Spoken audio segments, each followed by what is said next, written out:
তুমি কি পশ্চিমবঙ্গে থাকো? তাহলে নিশ্চয়ই তোমার রাজ্যের নাম কোথা থেকে এসেছে এবং নেপথ্যে কি ইতিহাস রয়েছে সেটাও জানো। না জানলে চলো আমি বলছি। পশ্চিমবঙ্গে বর্তমানে মূল 23টি জেলা রয়েছে এবং এই প্রত্যেকটি জেলার নামকরণের পেছনে রয়েছে একটি অজানা ইতিহাস।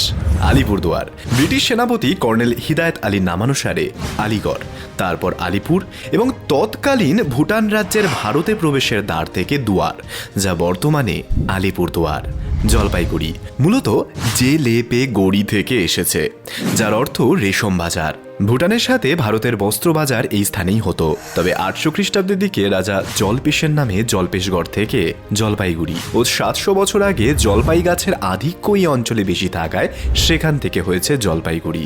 দার্জিলিং সংস্কৃত দুর্জয়লিঙ্গ অঞ্চল, যা একসময় বজ্রযান বৌদ্ধ ধর্মের অন্তর্গত সিকিম চোগিয়াল রাজবংশের অধীনে ছিল।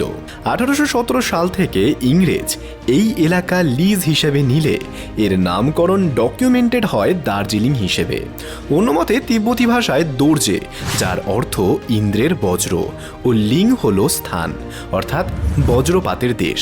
আরও জোরালো তথ্য অনুযায়ী বর্তমান অবজারভেটরি হিলে প্রাপ্ত দোর্জিলিং নামক একটি বৌদ্ধ মঠ 1800 শতাব্দীতে ইংরেজদের সরকারি তালিকায় নথিভুক্ত হওয়ায় বর্তমান এই দার্জিলিং নামকরণ সেখান থেকে প্রচলিত হয়েছিল। কোচবিহার যদিও এই তথ্যটি বেশি প্রচারিত যে কোচ রাজাদের রাজবংশ এই স্থানে বসতি স্থাপন করেছিল বলেই এটা কোচবিহার।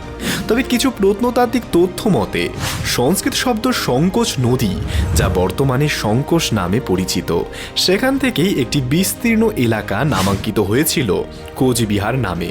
যেহেতু এই নদীটি আসাম ও তৎকালীন কামতা রাজ্যের সীমানা নির্ধারণ করত, খেন বংশের কামতাপুর রাজধানীর পূর্ব সীমান্ত এই নদীকে দিয়েই বোঝানো হতো বলে নীলাম্বর রাজ আমল থেকেই নামকরণ হয়েছিল কোচবিহার। 24 পরগনা মুঘল আমলে বঙ্গে রাজস্ব আদায়ের জন্য আদি গঙ্গার দুই ধারে অর্থাৎ উত্তর ও দক্ষিণ দুটো ভাগ মিলিয়ে মোট 24টি অঞ্চলকে একত্রিত করে 24 পরগনার নাম দেয়া হয়েছিল।